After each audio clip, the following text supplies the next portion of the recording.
Hey, it's Kevin Tova with GigaHome.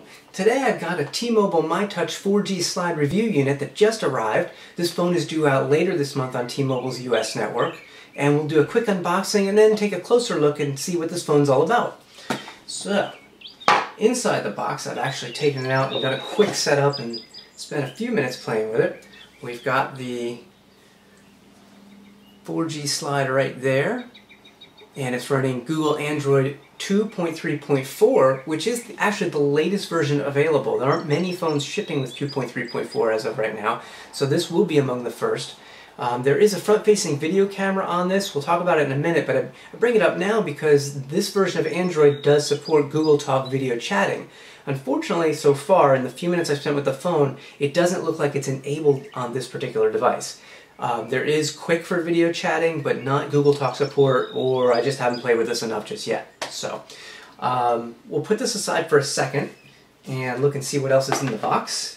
We've got the paperwork that I never read. We've got a power brick for charging, connects to a USB cable, which is also included, and that's really about it. So, I'll put those back in the box. Maybe I'll read that paperwork later. No, I won't. And let's take a closer look at this device. This also, I should just really go through some quick specs right now. It's 800 by 480 resolution touchscreen, as I had said. This has a dual-core 1.2 gigahertz Qualcomm processor. We've seen this on some other phones already.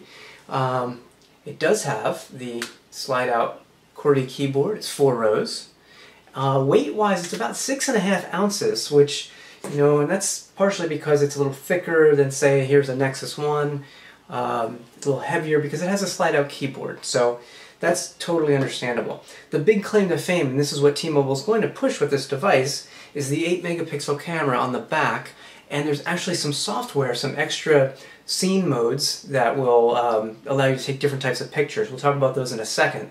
But with this camera, it also has a wide aperture. It's an f-stop of 2.2 for those of you who are interested in that kind of thing. What it basically means is this camera can let in more light than most other cameras that are on smartphones. There is a dedicated shutter key as well. So what that means is with more light being sucked in by the camera, you can take better shots in low light. So that's one of many reasons that they have done this, but so that's just one example. But we'll take a closer look at that right now. So let's start with a hardware tour real quick.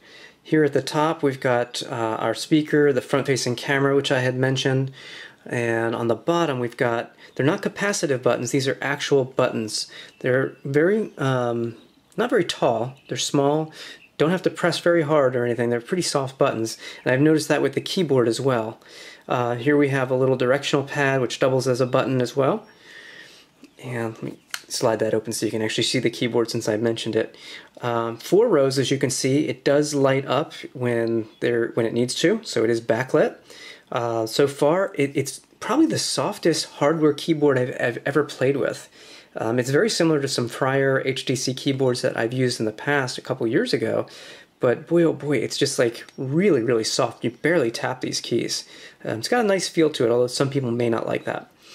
Let's see what we've got. I'll slide that in. This looks to be just like a little way to loop this. Maybe there's a little case, I don't know. I don't really see anything else that does.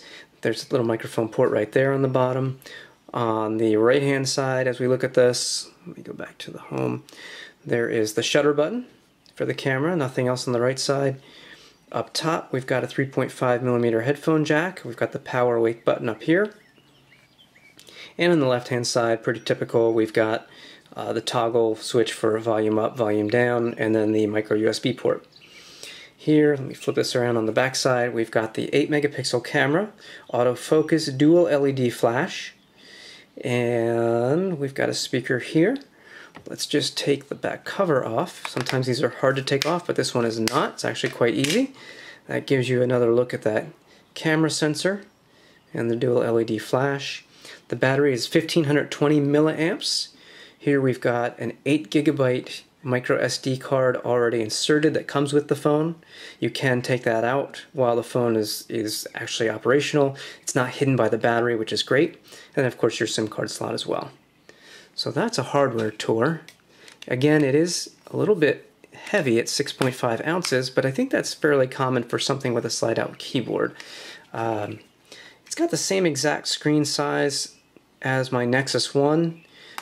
You can see, however, there's a little bit of a thickness difference there. But other than that, I mean, they really are, they feel very similar to me in the hand, just a little thicker, so a little more meaty is the myTouch 4G slide. So, alright, let's get some... Actually, before I even go any further, if you notice this little locking ring to unlock the phone, that's because this has a customized version of HTC Sense 3.0, and that is becoming common on a lot of the dual-core HTC devices. So we've got it unlocked, and yeah, you get your home screens with the carousels. So very much, if you've seen HTC Sense 3.0, this will look familiar to you. So let's see a couple things that we can point out here. The notifications customized with 3.0. You've got notifications here on one side, and then you've got quick settings tab here on the other. And it's an easy way to get at your Wi-Fi, your hotspot, mobile network, etc., all your other settings. Total memory in use here, that's telling me this phone does not have, say, a full gig of RAM. It has less than that. And I've seen on other devices, once you have a full gig of RAM, even with these dual-core processors, it's a nice speed bump. I'm not suggesting that this phone is going to be slow by any means, but it may be slower than a phone that has less RAM than that. So let me get out of there. In terms of apps and programs, I did like the fact these are all preloaded, although when I signed in, I believe that Google may have forwarded on some of the apps that I've installed. Yes, it has, from what I can see. What I did like to see is Netflix is here. I did not install this. This comes pre-installed with Netflix, so clearly this is one of the phones that is now Netflix supported. That's good. Some of these other ones are all apps that I have put on. There's the quick video chat, as I had mentioned. There it is right there. Google Talk, again, I tried it with a camera. That did not work. So let's see. The Genius button is still here, which is always nice. Let me tap and hold that. That's an easy way to call, send, text, and so on. There's a tutorial. We will skip that. But that is nice. That works with voice commands and so on, so that's good. Let's go to the camera app. Some of those new modes that I was telling you about. Let's see if we can go. I've got Clear Shot. Let's get that way. Clear Shot HDR. This is great for when you're in bright settings. As it says, your photos don't result in high light contrast, meaning parts of the picture that aren't lit up because they're kind of blown out of the water by a brighter part, that will be fixed in an HDR picture. And if I can, actually, I think I took one. Let's see if it's still here. I did. This is outside just my front door, and I know it's not a very exciting picture, but as I look through the viewfinder, the sunlight here on the blue sky and the tree and so on really was bright and overwhelming the brick of my house. You couldn't even tell they were bricks. It was so dark as a result of that. But this HDR mode takes 3 pictures at once. They vary in terms of how much brightness it takes, and it puts those 3 pictures together, and it comes out with an HDR type photo. It's pretty nice. So that came out okay. Again, not very exciting, but let's see if we can go back to the camera and talk about some of those other modes real quick. We've got Sweep Shot. Capture landscapes by holding the camera steady, rotating, and capture panoramic scenes. So literally, you would take a panoramic view, start the sweep shot, and then just kind of go like this, maybe when you're looking at a nice vista, a landscape, and it would capture it in lengthwise like that. That's kind of nice.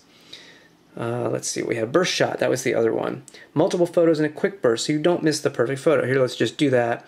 And I have not used this mode yet. I'm going to take an exciting picture of my desk and see what it does.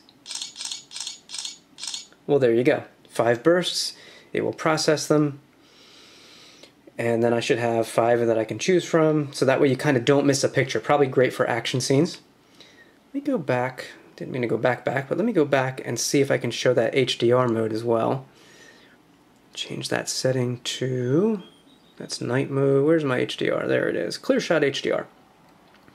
And again, we'll just take a not very exciting picture of the desk. You'll only hear the shutter one time, but light areas and dark areas should kind of have the same brightness and contrast. Let me go see it. Yeah, again, not very exciting, but that the darker areas in the background are actually almost as bright as what's in the foreground, which is nice. So that's your HDR setting. In any case, there's plenty to look at here, and the phone just arrived, so I will be taking a look at this over the next couple days, come back with a full review, but that is the, so far, pretty nice looking camera of the myTouch 4G Slide and some of the software, so we'll be back with a full review. Thanks!